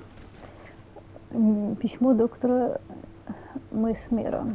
Мсье граф, за кого вы меня принимаете, я вполне способен читать между строк и вижу вас насквозь. Будто одной моей ссылки вам было недостаточно. Теперь вы трепете мне нервы на расстоянии. Я требую письма, чтобы вы прекратили мне писать. Смею заверить, от меня вы не узнаете ничего. Все свои секреты я унесу в могилу. Кроме того, я в последний раз строго запрещаю вам использовать полученные от меня знания в своих преступных целях. Я буду молиться о спасении вашей души. Все это все, что я могу для вас сделать. Адью, доктор Франц Месмер. Так.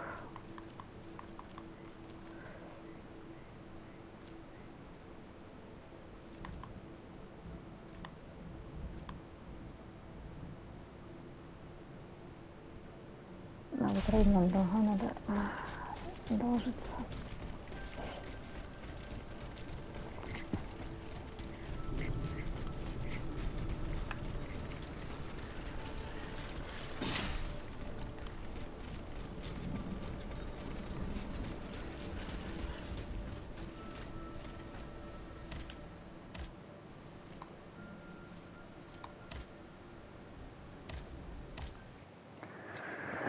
Вот что, прыжучки.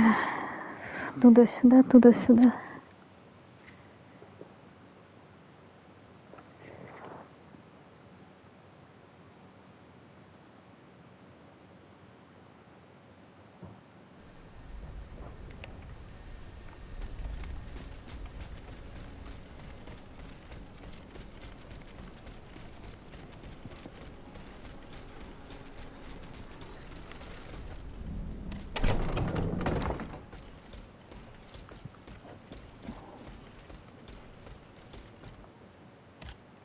Monsieur Raymond.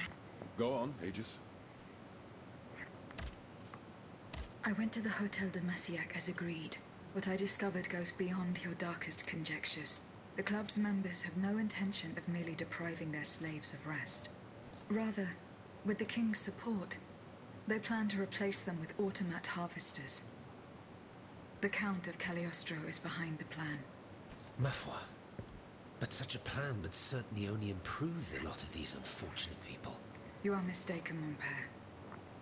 If the planters get their way, they will have a greater need of slaves than ever. Only this time, they intend to slaughter them to power their machines. Quelle abomination! Par tous les saints. 4 days ago, the Paris Guard captured 100 black people. They were to be sacrificed as part of an experiment to test the effectiveness of the automat harvesters.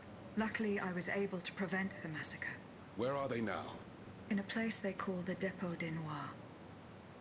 I don't know where it is, but I managed to get the key. It bears the inscription, Tour du Diable. The Devil's Tower is a prison in Vincennes, within the chateau walls. That's 3 leagues from here.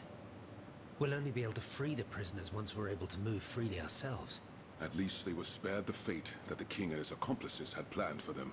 And what will you do with the 2 servants you employ, Monsieur Raymond? I will continue to treat them well, as I always have. However, under the laws you insist on following, they will become slaves again the moment they leave the kingdom for Saint-Domingue. Certainly not, Monsieur de Robespierre.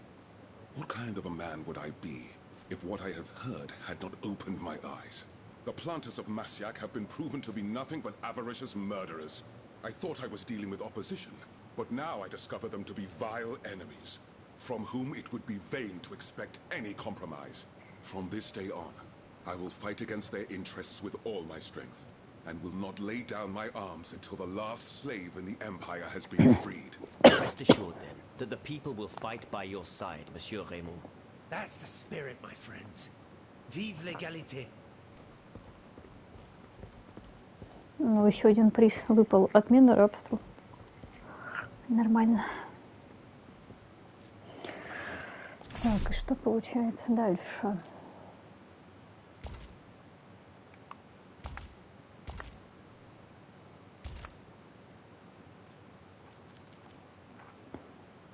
Ну, а дальше получается все в следующей локации. Ну, в принципе, сейчас можно заглянуть, посмотреть, чего там, кого. Сюда.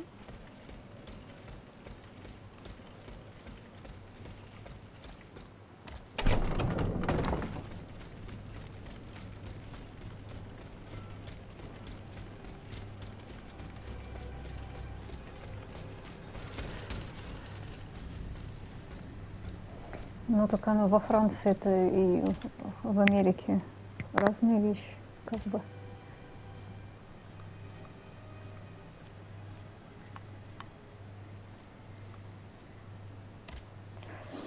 Так.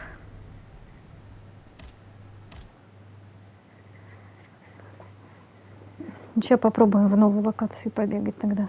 Может, минут 10 еще.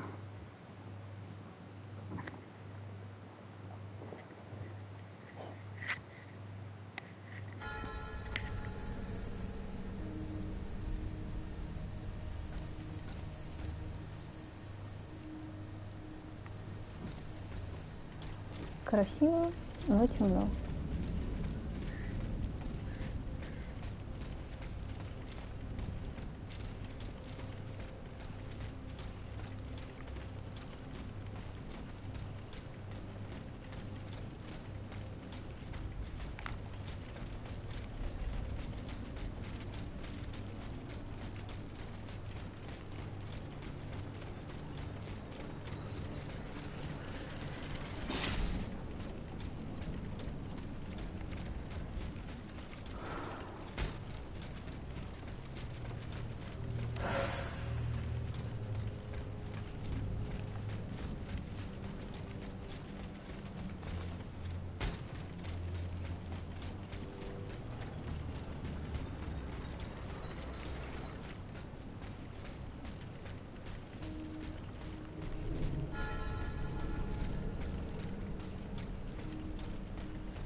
Хорошо, как туда попасть? О.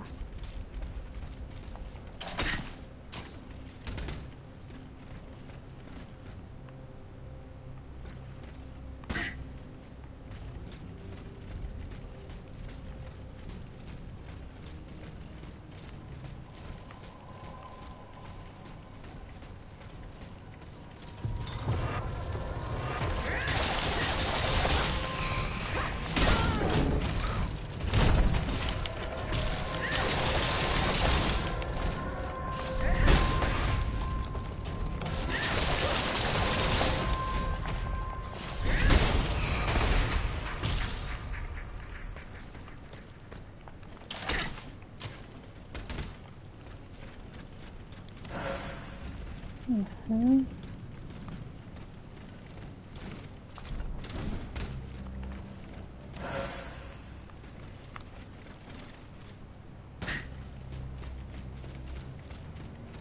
Ну, тут похоже все.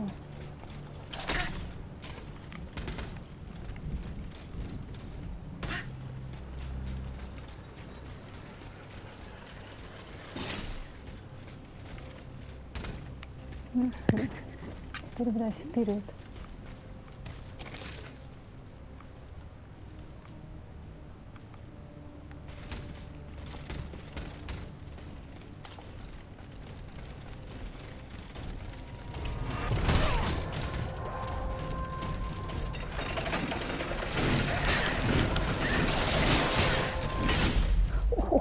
Окей.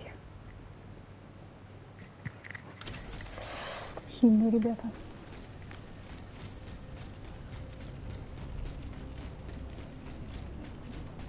Не, локоть что-то реально какая-то прям не сильно приятно. Можно я заберу? Спасибо. If Monsieur Moreau is hiding somewhere in the depths of this quarry, I will have to use this mobile walkway.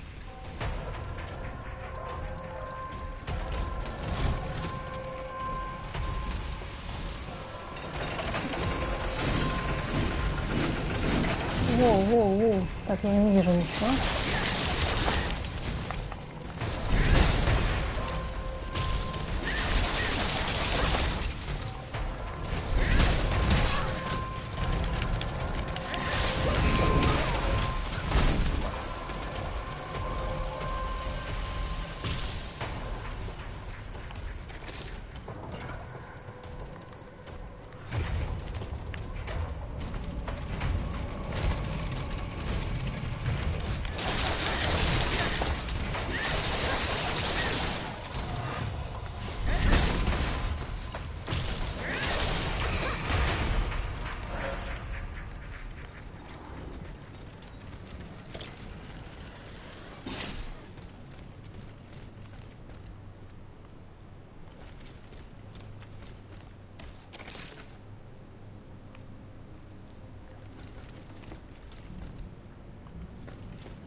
Я не очень могу понять, куда нужно.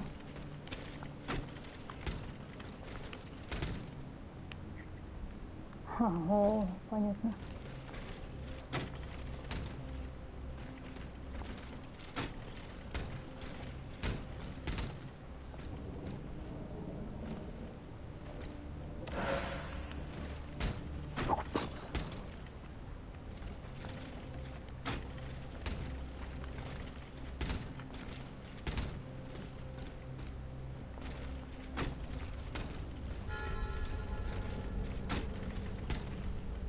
This mobile walkway leads to the depths of the quarry.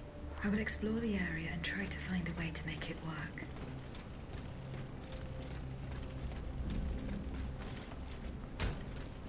Это дело хорошее. Интересно, дадут костер, нет?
Нет.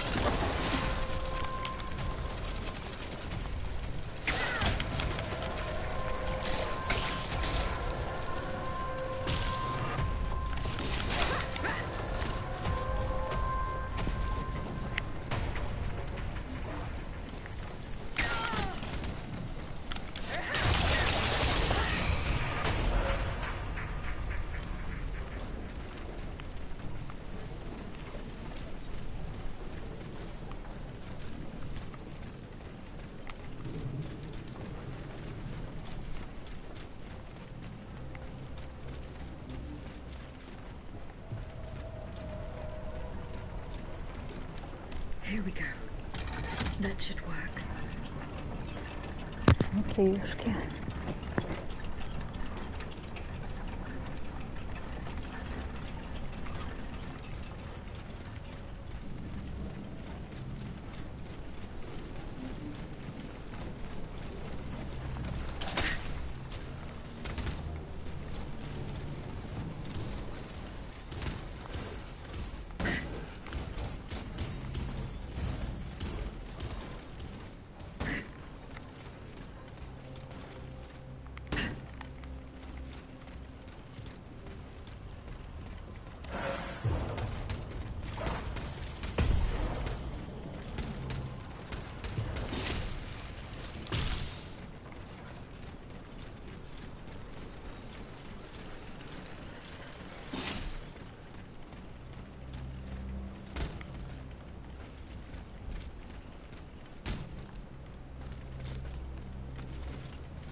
Нормас, нормально. В смысле заблокировано?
Да, ну это прям...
Из шорткат открыли.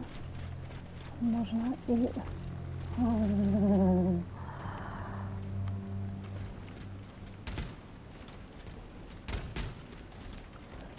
Что будет весело здесь. Угу.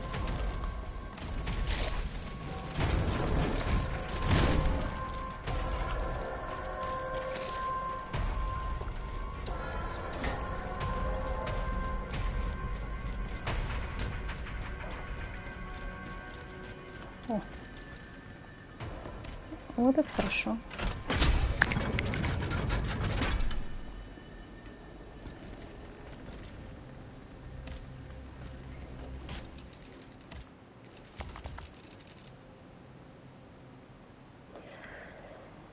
Ни хрена не могу улучшить.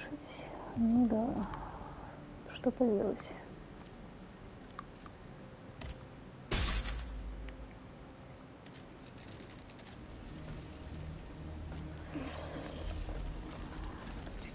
Низги вообще не видно, конечно. Вот, да. Вот так вот. Во. Так, все, ну на сегодня, думаю, закончить. Завтра можно будет продолжить уже с этого места. И, соответственно, посмотреть, что там с дополнительными заданиями, со всем остальным. Но я так понимаю, что оно все здесь уже собрано. Не на предыдущих влогах. Ну, соответственно, как-то так. Спасибочки, ребят, что смотрели. Было весело. Хорошего вечера всем. Пока.